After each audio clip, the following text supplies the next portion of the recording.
السلام علیکم دوستو، یہ واقعہ میرے ساتھ اس وقت پیش آیا جب میرے والد صاحب ایک سرکاری محکمے میں کام کرتے تھے۔ یہ ان دنوں کی بات ہے جب میرے ابو کا ٹرانسفر ایک ایسے علاقے میں ہوا جہاں پر میرا اسکول ہمارے گھر سے کافی دور تھا۔ میرے ابو کام پر جاتے ہوئے مجھے بھی گاڑی میں بٹھا کر ساتھ لے جاتے تھے اور راستے میں مجھے اسکول ڈراپ کر کے اپنے کام پر چلے جاتے تھے۔ جب اسکول سے چھٹی ہوتی تھی تو واپس میں پیدل اپنے گھر آ جاتا تھا۔ واپس گھر آتے ہوئے راستے میں مجھے ایک گھر نظر آتا تھا جو بالکل خالی ہوتا تھا، لیکن اس کا دروازہ ہمیشہ کھلا ہوا ہوتا تھا۔ میں بہت پریشان ہوتا اس گھر کو دیکھ کر، کیونکہ مجھے آج تک وہاں پر کوئی بندہ نظر نہیں آیا۔ میں ہمیشہ اس گھر کے دروازے میں سے اندر جھانک کر ضرور دیکھتا تھا کہ شاید مجھے کوئی نظر آ جائے، لیکن مجھے کوئی بھی نظر نہیں آتا تھا۔ اب مجھے اس گھر سے ہلکا ہلکا ڈر بھی لگتا تھا، کیونکہ میرے سوچ میں یہ آ گیا تھا کہ یہ گھر ویران ہے اور یہاں پر کوئی نہیں رہتا۔ ایک دن میں اسکول سے گھر آ رہا تھا۔ جب میں اس گھر کے پاس سے گزر رہا تھا تو میں نے دیکھا کہ ایک لڑکی اس گھر کے اندر جا رہی ہے۔ میں نے اس کو کافی آوازیں دیں، لیکن اس نے میری آواز کو اگنور کیا اور اندر داخل ہو گئی۔ لڑکی اندر چلی گئی اور میں اپنے گھر آ گیا۔ اس رات میں صرف اس لڑکی کے بارے میں ہی سوچ رہا تھا۔ میں یہ سوچ رہا تھا کہ کیا وہ لڑکی وہاں پر اکیلی رہتی ہے، کیونکہ آج تک میں نے اس لڑکی کے علاوہ تو وہاں پر کسی کو نہیں دیکھا تھا۔ ایک دن میں اسکول سے گھر واپس آ رہا تھا تو جب میں اس گھر کے پاس سے گزر گیا تو پیچھے مجھے کسی کی موجودگی کا احساس ہوا۔ میں نے ایک دم سے مڑ کر دیکھا تو وہی لڑکی دروازے میں کھڑی ہو کر مجھے دیکھ رہی تھی۔ میں نے اس کی طرف دیکھا تو اس نے مجھے اپنے پاس بلایا۔ میں ایک اچھی سی مسکراہٹ لے کر اس کے پاس چلا گیا۔ اس نے مجھے کہا کہ روزانہ تم میرے گھر میں اندر جھانک کر دیکھتے ہو، آج میرے گھر کے اندر بھی آ جاؤ۔ مجھے ہلکا سا ڈر محسوس ہوا، کیونکہ جب بھی میں دروازے سے اندر جھانکتا تھا تو سامنے کوئی بھی نہیں ہوتا تھا، تو اسے کیسے پتا کہ میں اندر جھانک کر دیکھتا ہوں۔ خیر، میں نے اسے کہا میں اسکول سے گھر واپس جا رہا ہوں، اگر میں اندر آ گیا تو دیر ہو جائے گی، جس سے میرے امی ابو مجھ سے ناراض ہو جائیں گے۔ میری یہ بات سن کر وہ ذرا سی مایوس ہوئی، لیکن پھر اس نے مجھے کہا کہ اچھا رکو، میرے پاس تمہارے لیے ایک تحفہ ہے۔ وہ اندر چلی گئی۔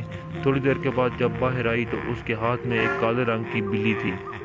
مجھے کیونکہ بلیوں سے بہت پیار تھا، اسی لیے میں نے اس سے بلی لے لی اور اس کا شکریہ ادا کرتے ہوئے اپنے گھر کی طرف چل دیا۔ راستے میں آتے ہوئے مجھے اس بلی میں کچھ عجیب و غریب سا لگا۔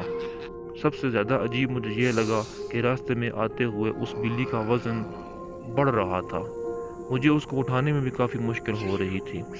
خیر، میں جیسے تیسے اپنے گھر پہنچ گیا اور اس بلی کو بیڈ پر رکھا اور اپنی امی کو آوازیں دینے لگا تاکہ میں ان کو بھی بلی دکھا سکوں۔ امی کو آوازیں دینے کے بعد جب میں نے واپس بلی کی طرف دیکھا تو بلی وہاں پر نہیں تھی۔ میں بڑا حیران ہوا، کیونکہ دروازے میں کھڑا ہوا تھا، اس کے علاوہ کمرے میں کوئی کھڑکی بھی نہیں تھی جس سے کوئی بلی باہر جا سکے۔ خیر، میں نے بلی کو اپنے گھر میں ڈھونڈنا شروع کر دیا۔ جب میں ہال میں آیا تو میں نے دیکھا کہ شیشے کے سامنے اسٹول پر بلی بیٹھی ہوئی ہے۔